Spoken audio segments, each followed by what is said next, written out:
Hello channel viewers, I am DS, your psychologist, and welcome to another episode on Channel NITT. In this episode, I am going to describe what I personally do not like of other MBTI types, including the ENTJs. So in other words, I am going to describe in this episode what I feel as an ENTJ are the weaknesses of all the 16 MBTI types.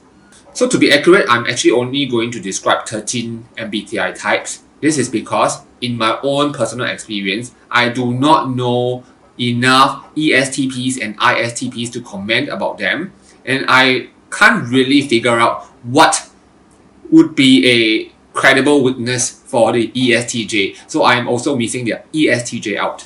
Yes, I do know of ESTJs, but I do not see a consistent flaw between the different ESTJs that I know. So in other words, I can't make a sweeping statement about the ESTJs. But for the other MBTI types, it's based on my personal perception of the other MBTI types, and there seems to be some at least credible consistency between different people I know of the same MBTI type.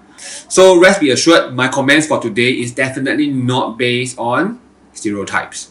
Let's start with ENTJs. What don't I like about fellow ENTJs or even myself as an ENTJ? I think that ENTJs tend to focus too much on the negative. So take for example this episode, when the ENTJ wants to talk about other MBTI types, they have to start off with the negative or their flaws or shortcomings.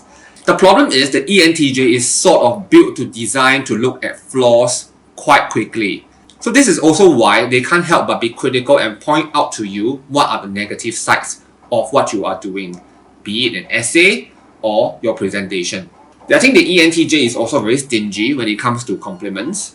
So this is a very common shortcoming of the ENTJ. Now let's move on to INFJs and INFPs. Together, these two MBTI types, they are both rather oversensitive. I think the INFJ has a tendency to be really oversensitive, more so than the INFP.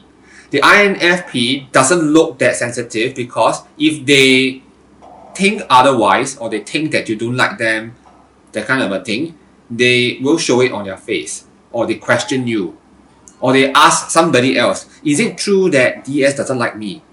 When I just walked in, why did he move away? That kind of a thing. They can be very sensitive. It could just be, I walked away just to get pepper. But they would think that it's because of them that I walked away. So the INFP is okay in this regard. They can be a little bit whiny or dramatic. But the INFJ is the dangerous one because they may feel sensitive inside, but they don't express it at all. So you may not even know. Then when suddenly something happens and then they start telling you that you don't like me, you'll be taken off guard. Now let's move on. The ENFJ and the ESFJ, I find that they both have a common flaw, and that is they can't think or can't see from other people's point of view. The ESFJ, for example, likes to squeeze a lot of activities so that their entire schedule or entire day is very packed. They do not have any regard, or they do not think that other people will mind that they are spending lesser time. You know, when we all go for tea, I expect that we're gonna sit there from 3 o'clock to maybe 5:30. But the ESFJ may be organizing what yoga here and something there, such that they can only sit for 45 minutes, and to them is enough. But it can be a little bit off-putting because other MBTI types, when we want to get on with a gathering, we expect everyone to stay longer. So both the ENFJ and the ESFJ, they really want the best of the community. They want to do a lot of things for the tribe. But a lot of times, the things that they do may not be what people want, and they can sometimes hurt the community in the end. Let's talk about the ISTJ now. I think the ISTJ can be mildly annoying because in their pursuit for knowledge and information, okay, they disregard the needs of other people. Imagine you have a student that's an ISTJ. When she starts asking questions during lecture, she stalls up the entire lecture, and when taken offline, she takes up too much time. So basically, let's say the class is supposed to be dismissed at 3 o'clock, then the ISTJ comes and asks you a question, and then it can drag the entire lecture until 3:30 or 3:20. If you look at it that way, it's not fair. So they just have too many questions to ask, and they could have just obtained the information by other means instead of delaying everybody else's time. It feels sometimes that these ISTJs have no regard for other people's time. Like, I want to know all these things. It is my entitlement to hold up the class. I paid for the school fees. Bloody hell. So in this regard, I doubt ISTJs know that they can be very annoying. I think one of the problems with the ENTP is that they overinflate their own importance. They think that what they are doing, what their role they are playing is more important than what it actually is. INTPs, they have a very weird, dry sense of humor. I have known INTPs who recycle the same joke again and again, thinking that it's funny. So sometimes the joke that they make is so past tense already. Don't know, it's so passé. They can still find it funny and they think that other people appreciate their sense of humor. No. INTJ sense of humor is interesting for me. Okay? So anyway, I'm talking from the ENTJ's point of view. Who knows, right? There are other less intelligent beings. They find the INTP's sense of humor very good. Or they find the INTP's jokes really very interesting. But as an ENTJ, I don't appreciate INTP's sense of humor. Okay, now we talk about INTJs. I think INTJs cannot decipher emotions well, and you have to tell them straight. If you're upset with them, you got to tell them. So actually, as an ENTJ, I don't really find that a problem, but it can be not very efficient if everything I also have to tell you. Now for the ISFJs, I think one problem that I have with many ISFJs is that they tend to have this tendency to impose their own values on you. That means what they think is correct, you also have to follow, or is good for you too.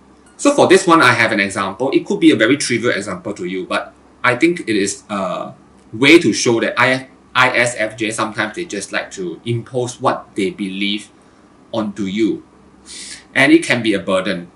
So my mentor is ISFJ. So she really likes to share information. She's very generous. So ISFJs are generous, that's no problem. So on one occasion, my mentor actually mentioned that it would be great to always have clients on the first day of the month, because it symbolizes that for the rest of the month, everything will be okay. Then you're going to have many clients. So on the first day of the month, try to get as many clients as possible, or at least one.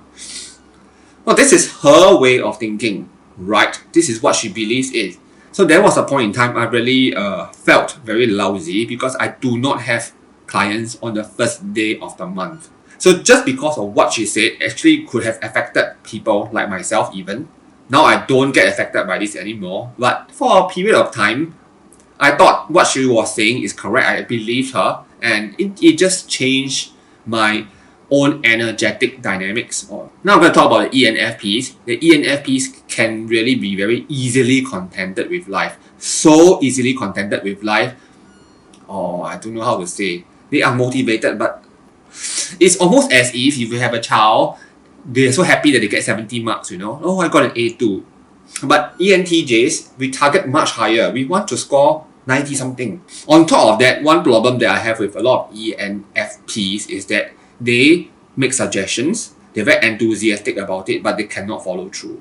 And then end up what? You'd have to do everything yourself. So do not engage ENFPs as a business partner. You end up doing everything yourself, and then the entire thing will flop. ISFPs, one of a kind. They cannot understand your point of view even after you have repeated your point of view 1,000 times. Not exaggerating. They just refuse to see from your point of view. But actually, they may not be able to see from your point of view because they are TE inferior. So don't go on an argument with the ISFP. They will never understand where you're coming from because they don't want to see where you're coming from. So they only want to see what they want to see. They only want to hear what they want to hear. So if you are singing a different tune, they will just block you off. Lastly, it will be the ESFPs that I'm going to talk about. I have a major problem with ESFPs. They jump to conclusions too fast and they dismiss suggestions too fast. So not only do they dismiss suggestions, viewpoints too fast, they dismiss it by giving illogical reasons.